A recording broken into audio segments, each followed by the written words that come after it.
அது ஸ்டெப்னா இது நெல்லூர் தவா சிக்கன்னு. இதில் வந்துட்டு ஃபஸ்ட்டு மேரினேட் பண்ணியிருக்கிறோம். சில்லி பவுட்ரு, தனியா பவுட்ரு, கரம் மசாலா பவுட்ரு பண்ணிவிட்டு சீரகம், மிளகு, கருக்கட்டாய் இது ஒரு 5 கிலோ சிக்கன் போட்டிருக்கோம்.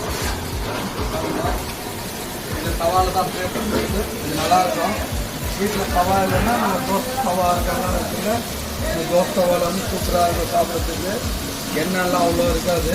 இந்த கொலஸ்ட்ரால் இதெல்லாம் வராது. இது நல்லாயிருக்கும் சாப்பிட்றதுக்கு.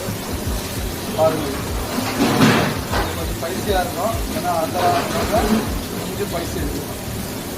இந்த தவாவில் ப்ளே பண்ணிவிட்டு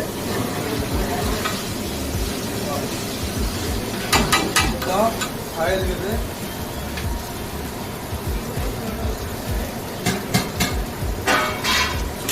செப்பு தாண்டி செப் பண்ணக்கூடாது. சாப்பிட்டு பாருப்பா எப்படி என்ன சொல்லுது. இந்த நெல்லூர் தவா சிக்கன் சூப்பராக இருக்குது. நல்லா இருக்கா? லைக் பண்ணுங்கள், ஃபாலோ பண்ணுங்கள், சப்ஸ்கிரைப் பண்ணுங்கள்.